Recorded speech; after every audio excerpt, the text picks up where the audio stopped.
Check, check. Am I good? Yeah. Hello, everyone, and welcome to the roast of Zeldathon. My name is Vidya James. I'm what happens when Mewtwo King animorphs into Gatsu. And tonight we're going to be doing some roasts of some Zeldathoners, and I got a bit of a story to tell you guys first. First of all, I wanted to do this like a traditional Comedy Central roast where everyone just kind of riffs on each other, but people didn't really seem interested in that. But then I said, okay, maybe it can just be like me and one other person riffing on a bunch of people. And then I got like 6 people sliding into my DMs ready to do it. What the heck, guys? Come on. You don't want to dish it, but you want to take it? All right, cool. But to help me with this roast, I'm going to introduce my good friend. It's the dude from The Big Lebowski, if he somehow became even more homeless. Give it up for Zach T. What's up, Zach? Dude, look, I'm listening to you do this intro, and like, you always have this face like you're waiting for something to be over. And like, I get that, because you probably just rewatch your Zeldathon runs all the time, so. Zach, you may know him as the dude who's walking in the background of every famous Smash set ever, as if somehow being there just makes him part of it. Dude, look, you've seen me in a lot of videos. We see you on a lot of stuff too. You're always wearing maroon, a lot of maroon. Maroon hat, maroon shirt, seen maroon pants before. You should check to see if they have maroon hair plugs while you're at it.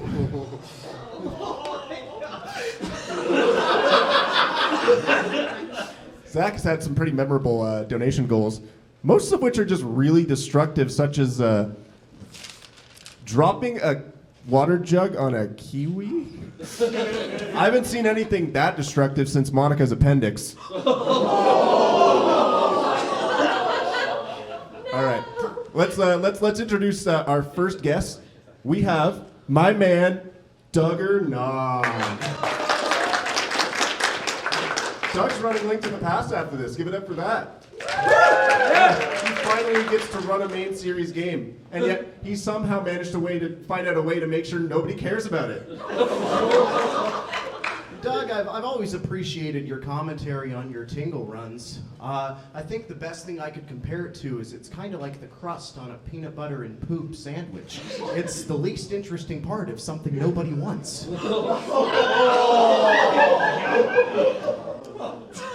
When Doug first signed up for this, the first thing he said in the planning Discord was, "Go easy on me." Doug, what do you think this is, man?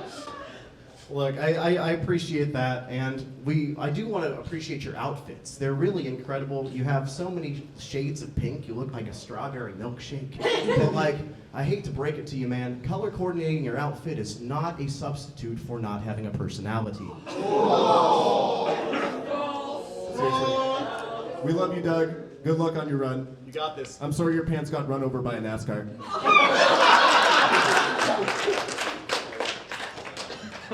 Our next guest, Mr. Ganon 11. I mean Hipster Harbinger. I mean Ganon 11.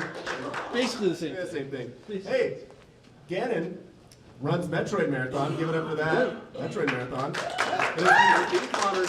Incredible distinction of being one of Zeldathon's 800 sister marathons.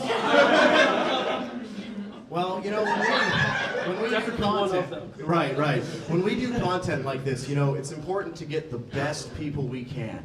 And so Jamie went out and he started DMing people and asking a bunch of people on the team if they wanted to be a part of this. And then after we got through about 80% of the team, eventually he just put out in Discord, and Ganon's like, "Oh, I'll do it." So Ganon's running Twilight Princess with Trainer Trevino this marathon. That's cool. Yeah. Good luck with that. Listen, you should see my DM history with him asking me how to play the game. Listen, I know this is our 10th marathon and we're trying to have throwbacks and stuff to our history, but I don't think the 20-hour TV runs are really something we need to go back to. You know, 20 hours is a long time, and it's pretty easy for, knock on wood, of course. It's pretty easy for potential issues to occur with the stream. Not that it's going to happen, but it could. But if it does, don't you worry, we have every IT intern in every office ever right here. Do you need coffee? Ganon 11 loves to tack on the number 11 to any villain, and as if that gives him a personality. I haven't seen that poor an attempt of giving yourself an identity since whatever Zach's last wacky haircut was. whatever weird character Eric did last. Speaking of which, we got Eric here. All right. Ready to roast him. First of all, Eric, I want to say, it's truly amazing and commendable that you got more fame falling asleep than you ever did when you were awake. And I know that you weren't awake to see the popularity of that segment when it was happening, which is why, of course, you go through and check the view count on that video all the time. Appreciate it. You weren't around to see them when they were there, so you got to catch up, make up for lost time. Eric's antics often confuse me. Despite himself calling himself the Dr. Professor Dad, I've never seen a doctor practice medicine by throwing food on himself. Honestly, Dr. Professor Dad is an affront to medicine, education, and fatherhood. I mean, where did you get the degree from, man? I haven't seen something that squeaky since your voice in your old Minecraft Let's Plays. Let's go through some of Eric's old username, shall we? Did you guys know that the gamer in Pop-Tart Gamer is actually from MC Gamer? Why did you bring that up? Would you rather I bring up Blue Apple 1, 2, 3? Yeah. All right, thanks, Eric. Next up, we've got Luke. Luke's submitted himself. In fact, we have Luke right here.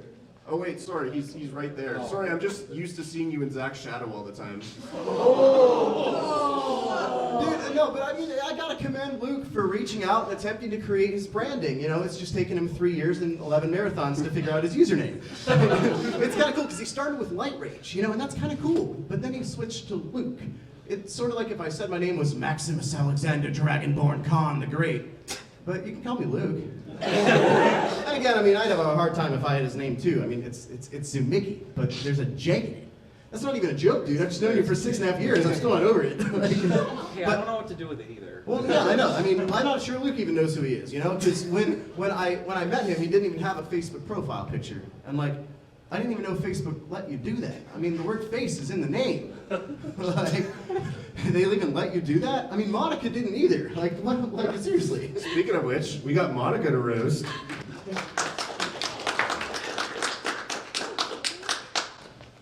What's up, Monica? Howdy. Say hello to Monica. She loves to hide it. She has this outward appearance of being super likable and pleasant. She won the Wholesome Award at the G Academy Awards. But really, she's just the biggest douchebag I know in America. And yes, that includes Great Scott LP. You know, it's really funny though, because Monica's favorite game is whatever the most recent Call of Duty that came out was. Like, you're so well versed and surrounded by all of us in this niche nerd subculture, and you still choose to be that much of a normie? I just appreciate that Monica's the exact type of person. Like, you're just great. You know, you're the exact type of person that would help an old lady cross the street and then steal their cane just because you thought it'd be funny.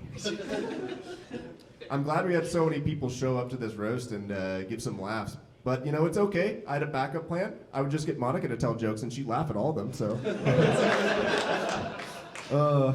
Monica, she submitted for Left 4 Dead this marathon. That's going to be happening later in the marathon. I guess 10 years is enough for us to truly run out of ideas, huh? So Monica's actually pretty notorious in our friend group for often forgetting plans and schedules and stuff like that. Monica's schedule is more inconsistent than MC's stream schedule. Speaking of which, MC, big man himself, what's up?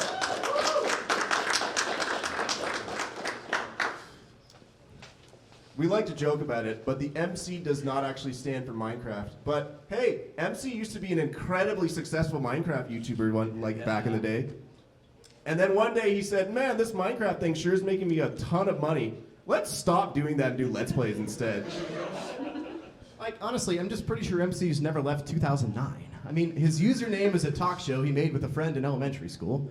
He has a picture of Zac Efron on his bathroom wall, like every 8th grader named Ashley with 3 E's did. And 90% of his social media followers are Minecraft kids who haven't logged in since they hit puberty. Anyone remember when MC wasn't so horny all the time? I miss when I could scroll through your Twitter feed without seeing you talk about Link's butt all the time. It's amazing. In just a few short years, you went from ooh woo, Pit's my anime husbando to hey, did you know Link is a twunk? Seriously, it's terrifying. I was at MC's house when he first revealed to me that there was going to be a Zeldathon documentary. And then he goes over to his computer, and I was terrified because I was 90% sure it was just going to be some niche softcore link erotica. MC is a man who loves everything about Zelda, which is a conclusion nobody would make if you watched any of his every Zelda challenges. I haven't seen opinions that more like, I haven't seen him lose track of his opinions more than Zach loses track of his wallet. That's right. You're not safe either. You're on the chopping block. Get over there, man. MC, you want to help me out? So Zach is a pretty well-known tournament organizer in the Smash scene. And like every other tournament organizer ever, he sure takes the role seriously because man, does he suck at Smash. Zach, you lose to Kirby down B spam. That strategy works on 5-year-olds. Now, Zach is a good friend of mine. I don't like this. I just got to pull my nose. Okay, I'm sorry. Zach could have helped me out, but because Zach is the type of guy you want to go to, because he's the type of guy who'll tell you about everything he's accomplished and all the experience he has, and he's the perfect guy you'd want to go to if you wanted somebody who could tell you that he's done things a ton of times, but maybe not actually done them. The ego of Zach knows no bounds. Did you know that he wants to make it a point that he's the only Smash commentator to ever quote Walt Whitman in a set? He even put it in his Twitter bio. That's not a roast. That's just an actual thing that he did. Zach, that makes me real mad. Makes me more mad than Aldous Huxley got mad at assembly lines. What? Nobody's read Brave New World? Oh, that's okay. Zach's never read a book in his life.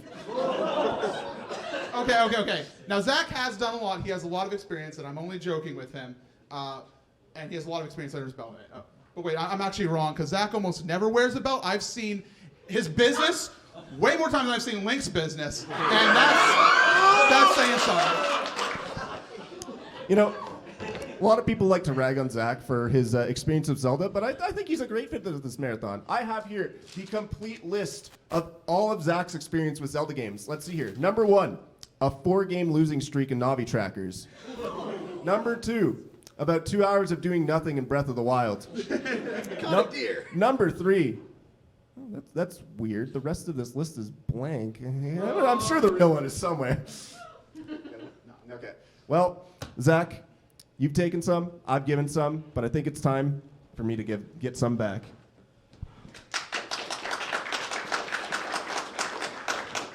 You know, I appreciate the evolution of Jamie's style over the past few years, growing up from the 90s Christian rock video he hatched in, to a guy who now looks like he knows all the words at every single Neutral Milk Hotel concert. Like, you look like you were born in a log cabin on a bed made of slightly expired corn. You look like if the Amish had to pretend they'd heard of guitars before. You talk about historical references, you look like the love child of Rutherford B. Hayes and an emaciated owl. Now, okay, I don't want to keep going on his appearance, but, you know, a lot of people used to say he looks like Mewtwo King. Everybody's heard that. But, you know, even back when he did kind of look like Mewtwo King, I didn't see the resemblance because Mewtwo King was actually good at Smash Brothers. I mean, there's a lot of legends and a lot of communities Jamie likes to pay tribute to. I'm a big pro wrestling fan, and you kind of look like if Triple H had to blend in Portland, Oregon for a month. Okay, I'm actually sorry. I have been doing some thinking. Jamie has a lot of experience with Smash Brothers, in fact. He is actually very good at one of the most niche modes of one of the most niche Smash Bros. Games, Target Test. That's nothing. That's nothing at all. It was great. So generally in roasts you do write some of your jokes in advance, but I'm just sitting there watching Jamie in his hotel room fail the same break the targets level for like 27 times while talking enthusiastically about it every time. That's again not even a joke. It just happened last night. So, I mean, Jamie, it's appropriate because he spends a lot of his life focusing with tunnel vision on being above average at video games and then getting reasonably mad when he fails. I mean, watching this guy's runs is crazy. I haven't seen someone exploit loopholes in something so angrily and in such a boring manner since the last Senate hearing I watched. All right, Jamie. We've done well. I don't know. Yeah, this is great. Thank you, everyone. Thank you, everyone who volunteered, and thanks everyone who showed up. This has been fun. This is the first roast of Zeldathon. Appreciate you all. Attention, Zeldathon friends.